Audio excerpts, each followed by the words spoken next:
I completely had to just continue to push through because the enemy did everything he could to try to make me want to drink again, because that would have been a lot easier than fighting. A lot easier, because it would have killed all of the pain that I was feeling. Who I need to be, coming from the heart, coming from the heart.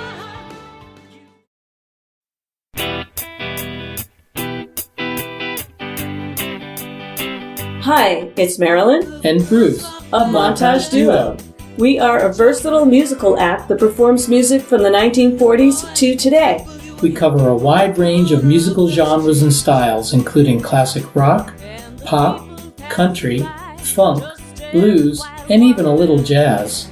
So, if you're looking for professional quality entertainment in the greater Phoenix area, either for an intimate acoustic setting or a rockin' full band sound, Montage Duo will please you and your guests, engaging them to join in the fun by providing an interactive entertainment experience. For more information, visit our Facebook page at Montage Duo.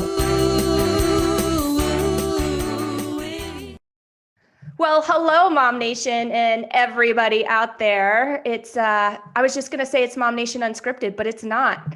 It's not unscripted anymore, guys. This is season 5 of our podcast, and we did a thing. We changed the name and also the little kind of intro to the show. And it's really a special story. I have to tell it really, really quick because it already gives me the chills. It's a super special story to me. The new podcast name is called From the Heart. So we are no longer MOMnation Unscripted. We are now MOMnation From the Heart. And the reason is because where we definitely were unscripted and still are, for the most part. We don't script any of these shows or anything like that. We know who our guest is going to be, so we might think of a few questions to ask prior to the guest coming aboard, but this is unscripted. You can totally attest to that, right, Nicole? We haven't given you a script or anything like that. Nothing. All right, so it's totally unscripted, but we realized that the title just kind of didn't describe what the show really has been all about these last couple of seasons. And, we've been diving in with amazing MOMnation members and amazing guests and talking about their inspirational situations, their life stories, things that they've been through, things that they've overcome. Maybe they started a business after being homeless for some time, which we have interviewed a mama last season that had done that, which was really, really cool. So we wanted to really make that title. Once you heard that title, you kind of understood what the show is about a bit. And we didn't feel like MOMnation Unscripted was really doing that. So the new name, From the Heart, we feel nails it, is like just in 3 words, just tells you everything about what the show is about. And it's kind of neat because it goes hand in hand with our new little jingle, which is the chorus of a hit single that was just released by my mother's sister. So it's like, I know, like, gives me the feels, all the warms, all the feels. So it's just kind of neat how those things came together and how the chorus, her song is called Coming from the Heart. We'll actually link it here in the show notes, but the chorus was just a perfect title for our new show. So long story short, or short story long, that is how we came about with the new title. So Sherry and Jenny, it's been about a month since we've been on. How are you guys doing? It's been a long time. I missed you guys, but we just had Mother's Day. How was your guys' Mother's Day? It was good. The real estate market is absolutely nuts, as you know. So I worked half of it. I know, right? Total shocker. I worked half of the day on Sunday, and of course I'm tethered to my phone all other times. But it's okay. We got a chance. We went out on the boat, just the 3 of us, which has been a minute since we've been able to do that. So that was nice. And then we had a barbecue over at my mom's a little bit after that. So how about you? Awesome. Kind of the same thing, actually. I showed houses in the morning and then went to breakfast, and then I kind of chilled for a couple of hours and then a barbecue in the afternoon. So it was kind of go the whole day. Yeah. How about you, Cher? We had a lazy early morning, went grocery shopping, and then I actually got to hang out with a MOMnation member, which was really cool. She invited us over for dinner, and we got to just enjoy time with her family and my kids. loved it. So it's really fun. Oh, cool. I love that. That is so nice when we can, it's so awesome to have the group because of that. It's just a really great place for us to connect with like-minded individuals, right? And to find like our people, to find people who speak to our soul. So I love it when I hear other mamas get to do that. Well, That's it's like a- actually really, really funny because I feel like I know her forever for years, but I've never met her in real life.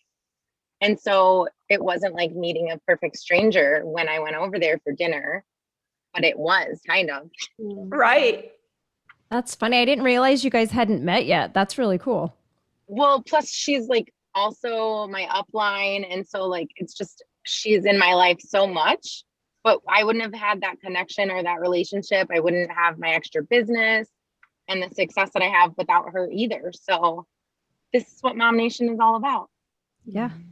It totally Very much is. And I am like so guilty of, if I know you, I don't know why you don't know my best friends. Like, what do you mean you don't know each other?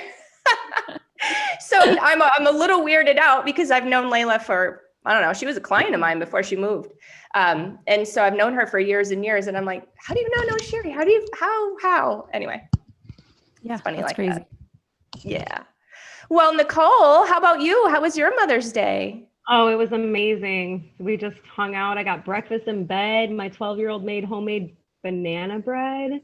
Oh, what? Yeah, she's amazing. And then my eldest, she's 16. She made me dinner that night. We had church and fun and pool and all that good stuff in between. So it was a really nice day.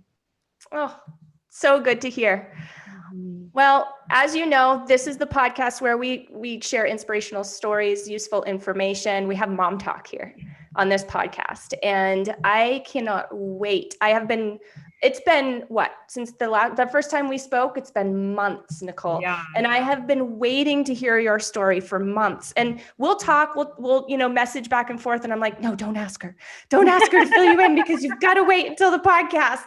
I have been dying so take us all the way back to young Nicole. Where did her story start? And let's go from there. Okay, so when I was younger, I was a very troubled teen, so I had gone to 11 different elementary schools, always traveling around because my mom and dad were divorced when I was 6 years old. And then from there, she remarried to my stepdad pretty much immediately. And I wasn't happy about that. So that started a lot of anger inside of me. Okay, so they were divorced when I was 6 years old. And I always felt like the black sheep of the family because my mom got remarried. And when she got remarried to my stepdad, my sister was like the favorite because I was a daddy's girl. So I didn't accept him and she was all about him. So that's kind of when a lot of the things inside of me started happening. And then I just became a really troubled teen. At the age of 13, I tried to kill myself and literally ended up in like a psych ward, like adolescent psych ward for months on end. And that was after, being molested by my best friend's, dad at her house. All of these troubled things, right? And then my mom has always been really sick. From my entire childhood, that's all I could remember. And she was always on medication. The medications were typically, the worst ones were the painkillers, so opiates and all of that. And she became really addicted to those.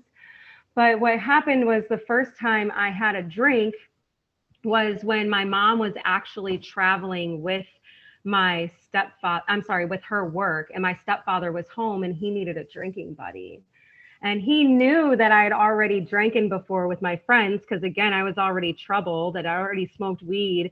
I was 13 years old. He needed somebody. He got me up, and I will never forget. He got the bottle of Jack Daniels out, had a pack of Marlboro Reds, and, we sat there and drank Jack Daniels, which I'd never had any type of hard liquor before. And he was pretty much just pouring it for me and telling me to drink it. And then I started feeling like, getting my buzz on and everything. And I was feeling pretty good. And then we kept drinking. And then I wasn't feeling so good because we're smoking these Marlboro Red cigarettes at the same time as we're drinking Jack Daniels. And then he offered me some chocolate. I'm not really sure if he was doing this to me on purpose to make me throw up, but next thing I knew, it was all over the bathroom. I didn't make it to the bathroom. So needless to say, that my first introduction to really drinking was through my stepfather, and it was not a normal drink. It wasn't, you just have a drink to sit and enjoy a glass of wine with your friends for a nice meal or anything like that. It was literally that you pound the liquor until you can't anymore. So that's when things first started. From there, my childhood was all over the place, to be honest with you. Again, like you said, we didn't talk about what we're talking about, anything here or whatever, but I'm just going to keep on going. From there, after I tried killing myself, then I went into to high school after junior high. High school was really hard. I started hanging out with the wrong people. Again, still drinking and smoking. I remember the time that my friends took me home as a freshman and had to carry me into my mom's house because I didn't know how to pace drink or anything like that. I got a bottle of Southern Comfort and I drank the whole thing with my friends that night, and I woke up and pee. So that's how I know how to drink, right? So then fast forward a little bit, I was introduced to crystal meth at the age of 15. So at 15, I started doing crystal meth, and I did crystal meth for about 4 years until I met my ex-husband and got pregnant, and then I stopped. So thank God for my daughter Azalea, because had she not come into my womb at that time, who knows how much longer I would have been on that path. And then from there, it just became alcohol. I became a really successful businesswoman. I went from, from Illinois, that's where I'm born and raised. And then I moved to Arizona with my ex-husband. And in Arizona, we actually, I found a job that I was able to grow in, and I was able to actually become very successful with the business. I started with them as, like the 8th employee and helped them grow to a Fortune 500 company. It was amazing. I was like, wow, this is great. Talk about a complete turnaround. That's awesome. Well, with all of this greatness and traveling the nation and being, a business professional, taking care of my clients, taking them out to dinners, doing, the golf tournaments, all of those different things, happy hours, everything, right? With all of those comes a drink. There's a drink in your hand with all of that. Well, I already don't know how to drink. So then those drinks for me became taking shots with the clients, then it was not remembering the next day. Then it was waking up feeling like crap the next day. And so from there on, it was like, that's all I knew how to do when I was taking care of my clients. And then next thing I know, my marriage is falling apart because I'm traveling 80% of the time. And when I'm home, I'm also taking clients out for happy hours. I'm not putting my family first. I was putting everything else first, because to me, it looked like I was doing the right thing by providing for them.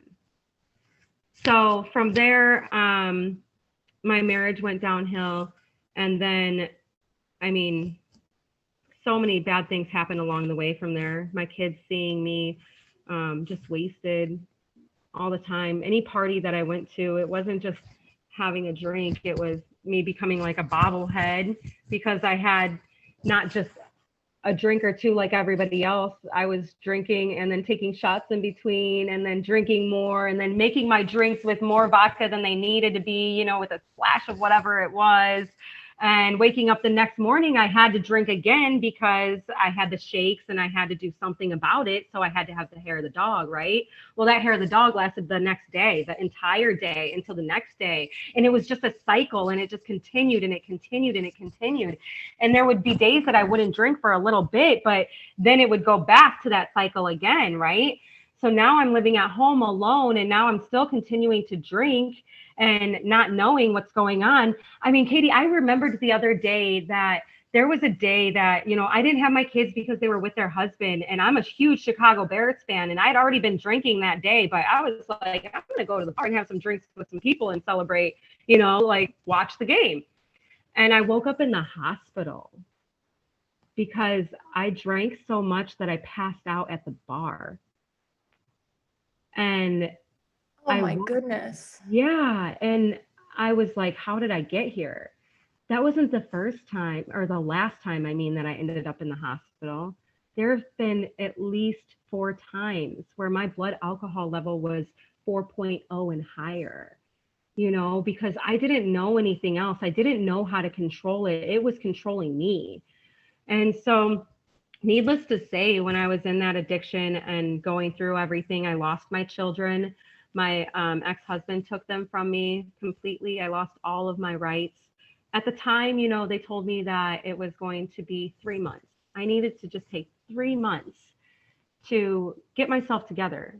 Well, that sounded like the longest time in the world at the time. I was like, why 3 months? No, you have to do something better than that. It can't be 3 months with supervised visits and all of these things.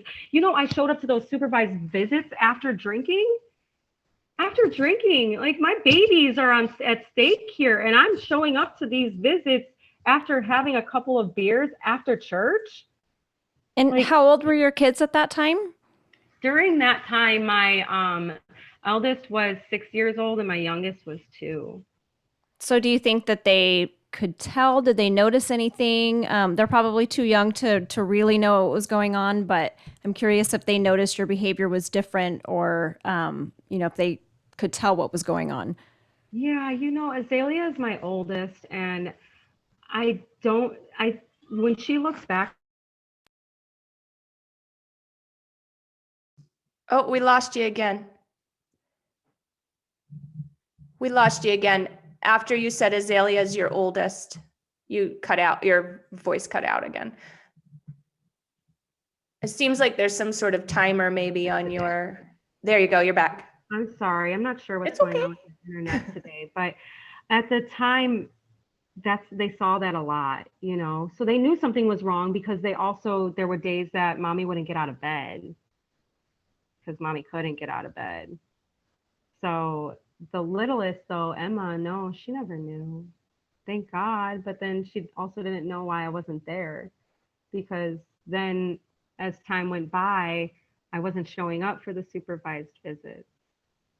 I was just looking for my next drink, really. And then next thing I knew, he wasn't even allowing me to talk to them anymore. Then my grandma passed away, so I had to take a visit to Chicago. And then right after that trip, my friend was like, come stay with me for a little while, right? And I'm thinking, okay, this will be good. Well, she drank just as much as me at that time, and I didn't even know. So I ended up packing up my car and traveling to Illinois and being with my friend and family, which was something that my ex-husband had already put in my head that might be a good idea for me to do. And I was like, no way. But at the time, it seemed like the only thing. I left all my stuff. I just gave everything away, went to Chicago, and it got worse. I ended up, falling down a flight of stairs and dislocating my elbow. And then from there, trying to get better, trying to find jobs, trying all of these things. And I never caught a break, right? I didn't catch a break. I ended up in hospitals there. I ended up in the psych wards there, because then I was getting depressed and wanting to try to kill myself again, and then it was just like, I didn't know how I was going to get out of this hole that I had dug already. Like, I was so deep in this hole already. I didn't see the light. There was no light. It was just dark. There was no way of getting out of this to me. Like, how am I ever going to do anything? How am I going to get back to my children? I don't even know how I'm going to get back to my children now. Like, there's no way. I don't even know what's going on. And I went to rehab. I was dating a guy out there who ended up not being good for me, but I thought he was, because he was a successful chiropractor and he was taking care of me and all this stuff. And after I went to rehab, he picked me up, and then he put another glass of wine in my hand, right? Because you can't have a nice dinner without the red wine to go with it. I have a question though. When you met your ex-husband, you got pregnant, so you were able to pull out of the situation that you were in with meth. Was your husband also in addiction, or was he sober? He was not sober. He was smoking marijuana, like that was his thing, but not alcohol. No.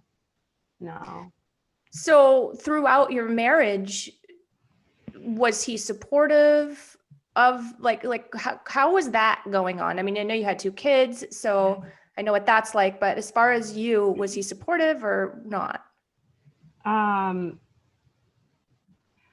He was supportive, but he also was an enabler because he wasn't telling me you have a problem. That was never discussed. We had problems, we had issues, but it was never discussed that alcohol might be one of them. I wouldn't have listened anyway, you know?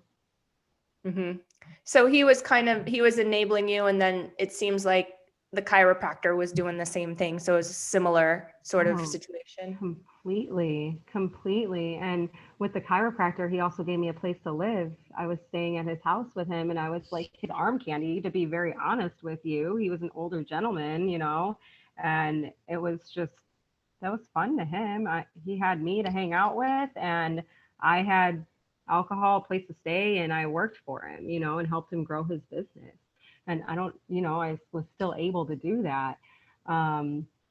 So yeah, that was hard, you know. Because I didn't know any other way out. I didn't understand how I was going to get back to my children.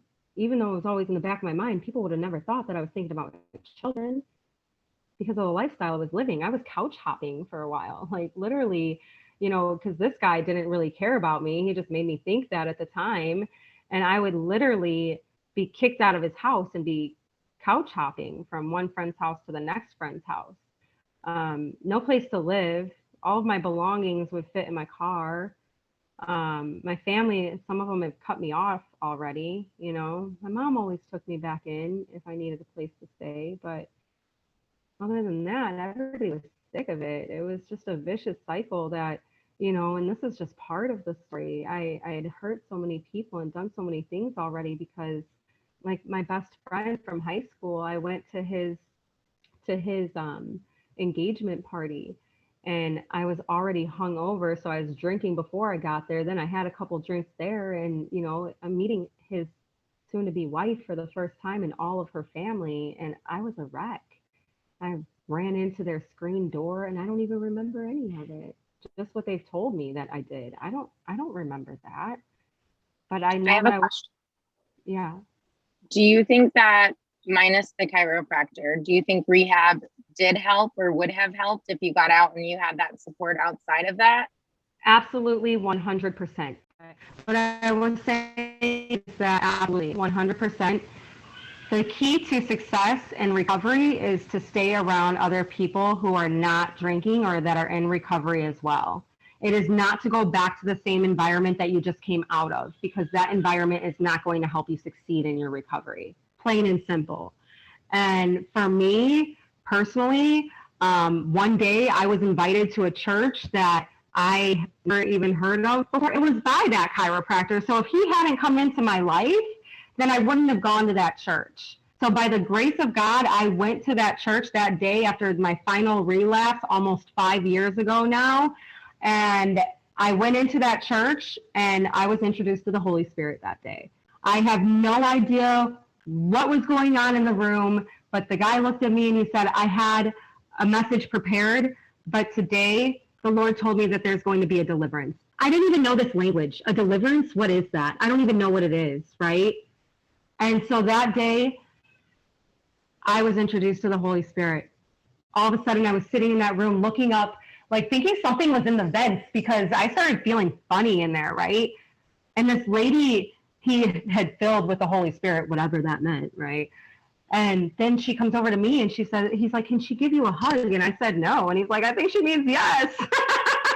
So So she gave me a hug and I fell back in my seat and I started shaking like uncontrollably, and I didn't know what was going on because I had been praying. I knew that there was a God. I knew that about Jesus and all of these things. I've been praying, take this away from me. I don't want to do this anymore. I kept relapsing and I didn't want to do it anymore.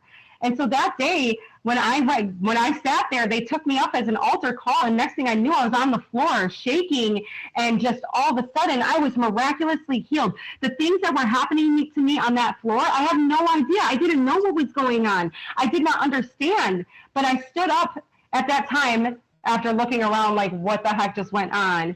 And I looked around and I walked out of that place a different person. I was on prescription drugs that was supposed to make me not want to drink. And I was on antidepressants, anti-anxieties. Like when you go into these places, they want to just fill you up with all this medication and everything to try to make you feel better. No, you got to work from the inside out. And the only way that I was saved was that day when the Holy Spirit took over. I got up off that floor and I walked out of that place a different person, because I walked out and I never had another drink. I never smoked. I had a trucker's mouth, man. Every other word out of my mouth was that sound right. And I never even swore again. I mean, I still swear once in a while because, come on, let's be real. We're human. But, but after that experience, I became a whole new person. That was on August 17th of 2016. Yeah, so it's going to be 5 years this year that I've never had a drink again, don't want to have a drink again, and my life has been completely turned around. So if you looked at me from 5 years ago today, when I was probably on the bottom of a bottle somewhere, way messed up, lost my children, lost the job of my dreams, lost everything I could possibly imagine, and today I am a successful woman, not only because I support my husband and we have a solar business together, but because I have my children back. I don't just have them back partly. I have all of my rights to my girls back. It was a struggle. It was so hard. So I know there's other people out there that have gone through it, that it's like, how am I going to get my kids back, right? It is hard. You have to push through. There's so many things that completely try to stop you from getting to where you need to be, and that's the mom that you were made to be. Like, I wasn't put on this earth for anything else but to be there for my children that were always the most important thing to me.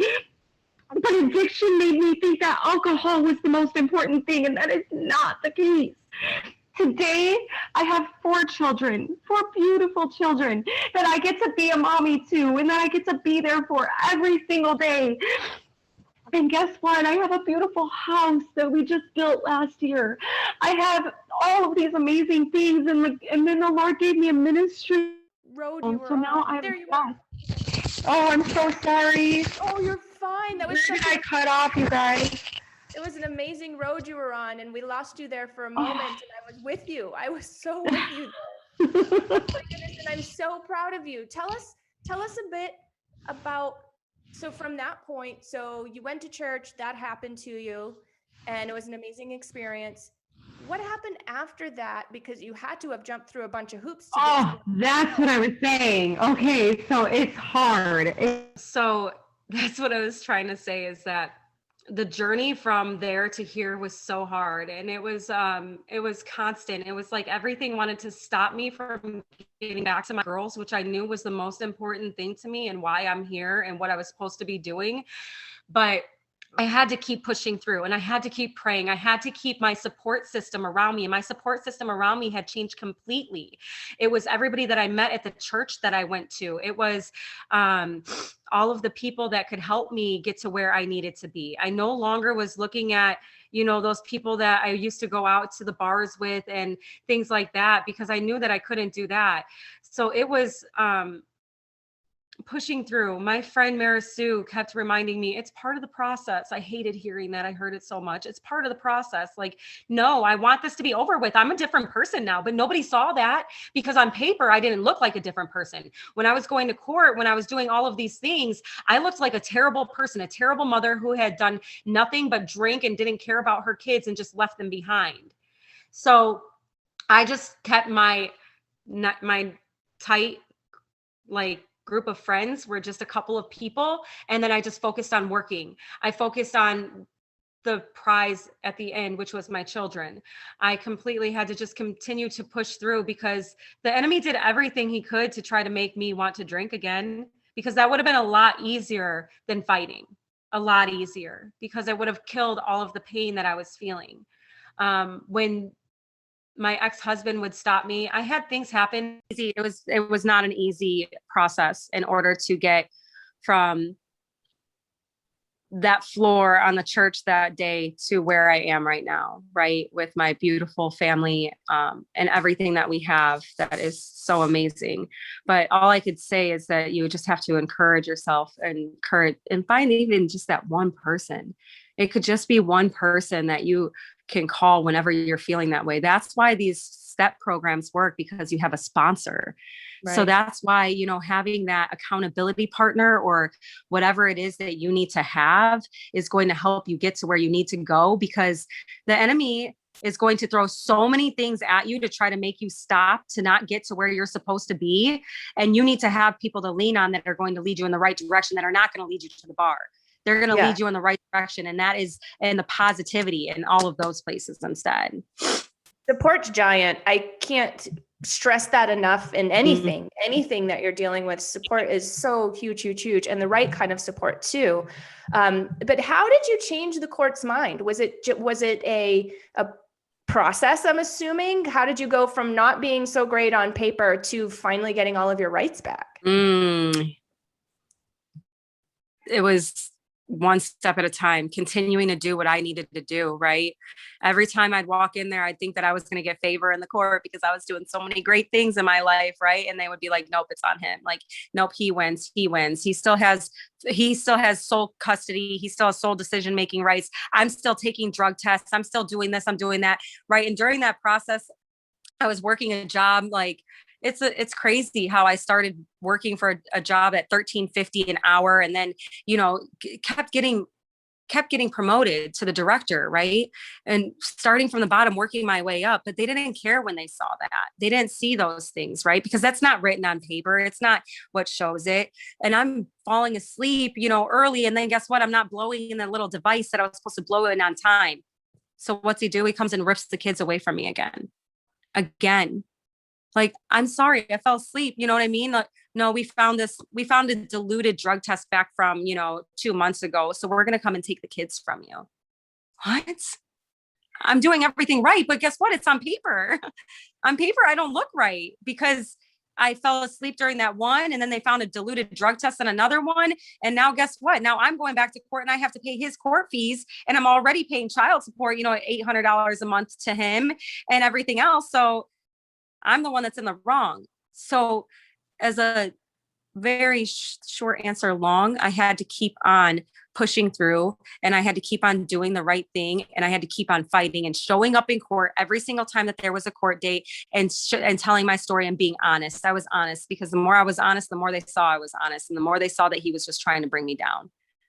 So I just did everything. I did every drug test, kept doing drug tests.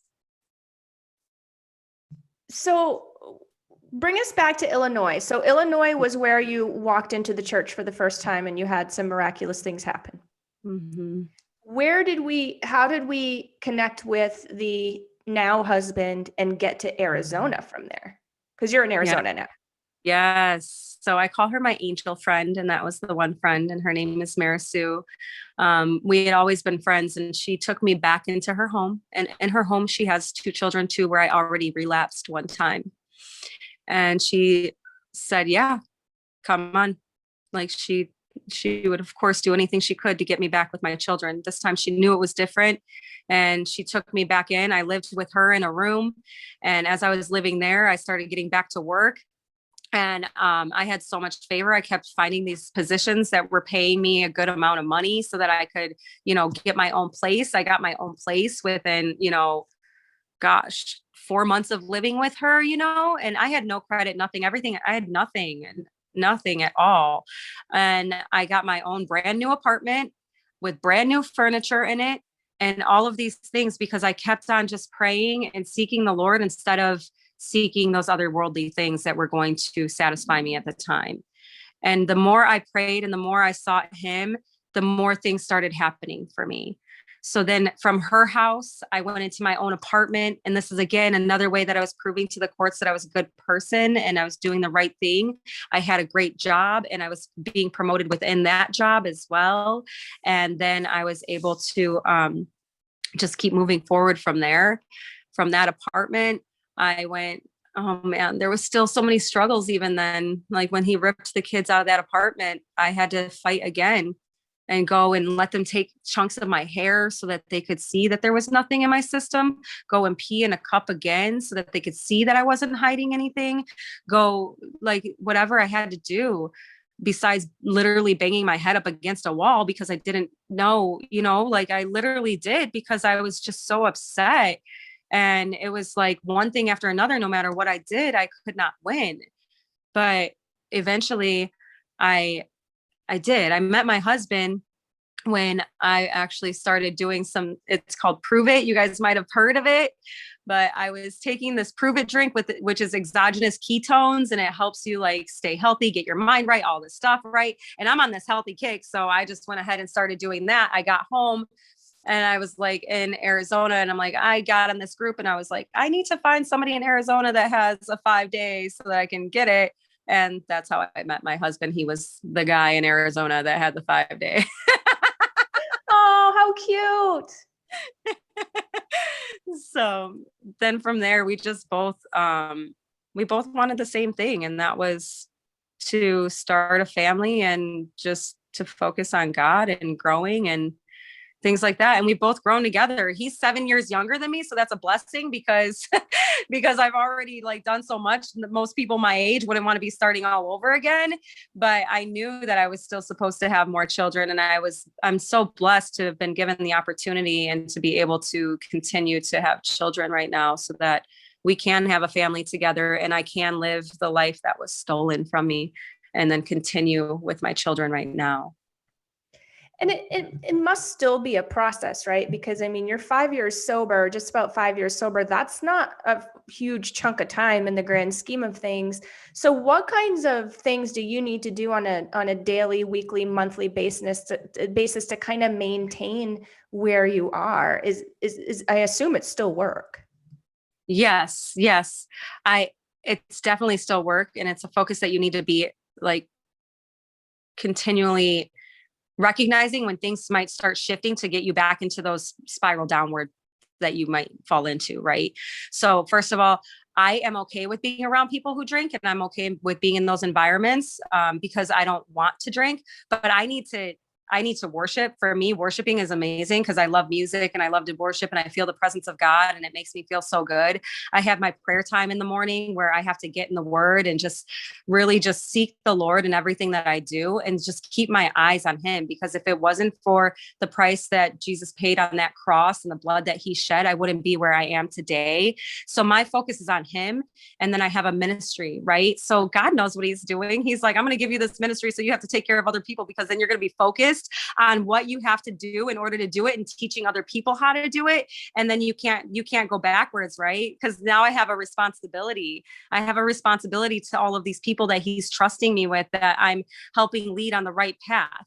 But besides that, Katie, I also had to go through some complete inner healing because when we started with my childhood, right? All of those things that happened back then, they come with soul wounds. And so since I'm carrying those soul wounds around with me, I'm easily accessible for certain things. So I had to go through healing rooms. One of the things is called Sozo, inner healing and deliverance. I went and I did everything I possibly could to clean it all out of me. There's a thing called River of Freedom too that I went through. And it was all just to make sure that I was doing the steps that I needed to do in order to address those soul wounds, address all the things of my past, and continue to address the things that can keep popping up. So it's a process. I have to continue to look deep inside and find those things that might cause a trigger to make me drink again and get rid of them.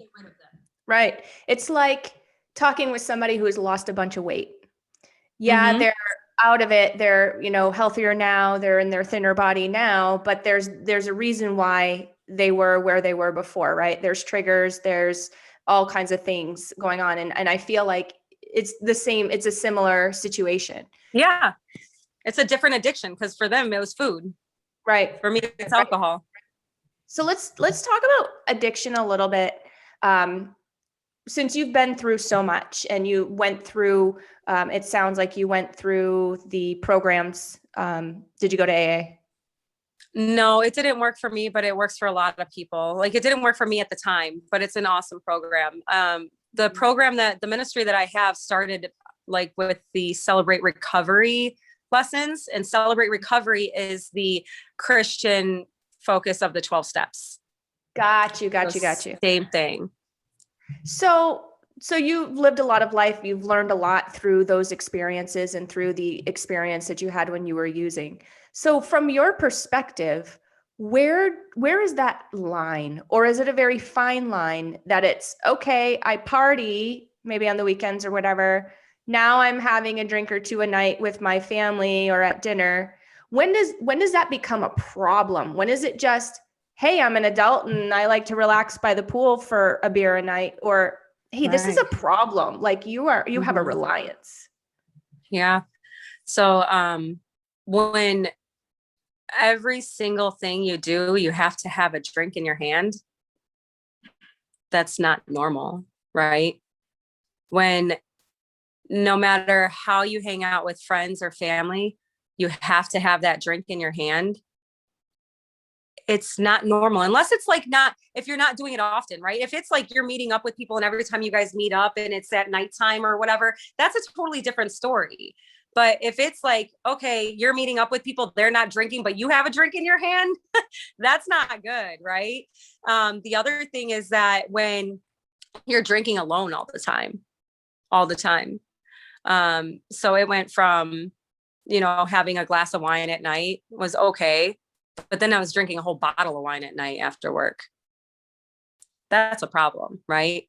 One glass of wine is okay. But when you start seeing the amount that you're intaking increasing, and then next thing you know, you're drinking in the morning to make sure that you feel better or that you feel like you can't really have fun without it.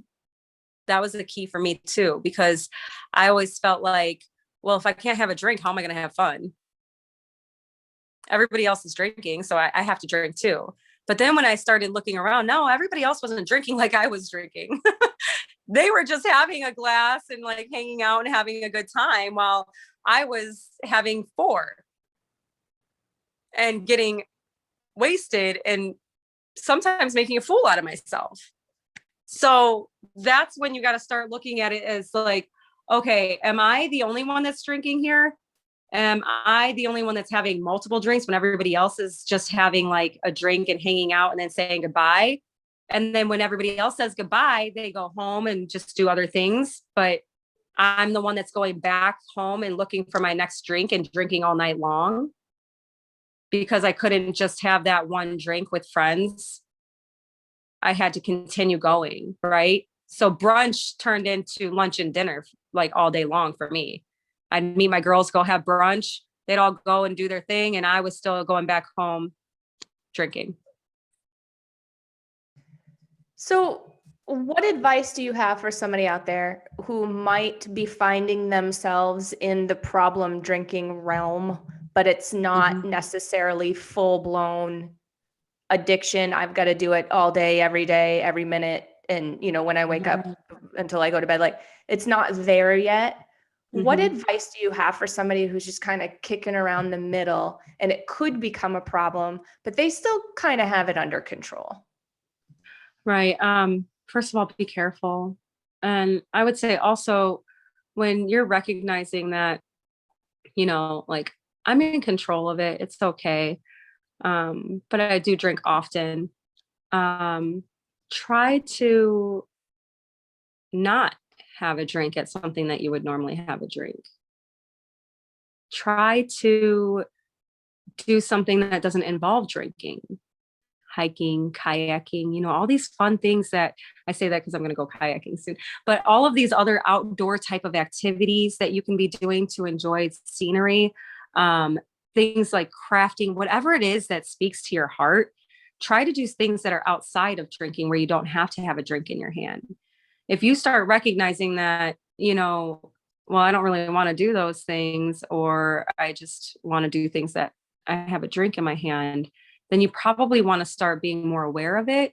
And again, just try to do more that doesn't involve drinking. Or even the biggest thing would be to, if you think that you're going down that path, tell someone. Because And maybe you brought up a good point. Maybe that's a great indicator of you're not as in control as you think you are. Exactly. If you're thinking, hey, I don't really have a problem, but then I don't want to do those things, or I want to always still have a drink, then, of course, that's the first sign, right? Is everybody's going to say, I'm not an addict. I can control it. But if you can't, then I think that's a real indicator. That's a good point. Exactly. So if you can't do it, then yeah. And then, like I was saying, if the other thing is, tell somebody, because once you get that out and you let somebody know, like, hey, I might be struggling a little bit here. Guess what? Now you have an accountability partner, right? You have somebody that's going to be checking in on you, that's going to be touching base with you, seeing how you're doing and trying to help guide you on the right path. Where if you just keep everything in, all of that starts to stir up inside of you, and you just, guess what? Drink or do whatever drug of choice it is that you have, or even food, to make it go down, right? So you push that feeling down with those things that are making you think are making you feel better, that you cannot control with that. And then next thing you know, you're not telling anybody, and the cycle becomes way worse than it had to. Yeah, that makes a lot of sense. Jenny, do you have any questions for Nicole? Yeah, I was actually just going to say also be aware of who you tell, because if you hang out with like-minded people, odds are they also have the same habits as you. And if you are talking to a friend who maybe they need you to drink because you're their drinking partner, and you're reaching out to them and they're like, "Oh no, you don't have a problem." So I think that's a great thing to keep in mind. I think that's pretty common for us to hang out with people who do the similar activities that we do. So maybe reach out to, a relative, or, somebody within your church or community or work, or somebody who doesn't hang out with you and have those same habits. But yeah, great advice. Yeah, that is huge though. That is a key factor. You don't want to tell the wrong person. That's just going to be like, you're fine. You're fine. Like my friend that I went to live with in Chicago, that was like, yeah, come on out. You're going to get better. We'll get better together. No, it doesn't work like that. Guess what we did? We drank together, so Right. yes, so true. And we've had that conversation before, Jenny, at some point in the past years, about how you kind of, and I don't know if it's just society sort of molds you that way or what, or where we get this idea, but it's just like you said, Nicole, you kind of feel, or may say to yourself, well, how am I going to have fun? Or how am I going to go out and meet my girlfriends for dinner? Maybe you're a little shy, and maybe that helps you get out of your bubble or something like that. Like, I feel like we tell ourselves that. And where do we get that from? Like, it's so weird. Well, and I was just having this conversation yesterday with a really good friend of mine. Is society is 100% our environment, right? We have happy hours. Drink as much as you can between 4 and 7 to get the discounted prices. So then not only is that encouraging us to drink, but drink more in a shorter time, in a shorter window, or bottomless mimosas at brunch. Well, I want to get my money's worth, so I'm going to drink more.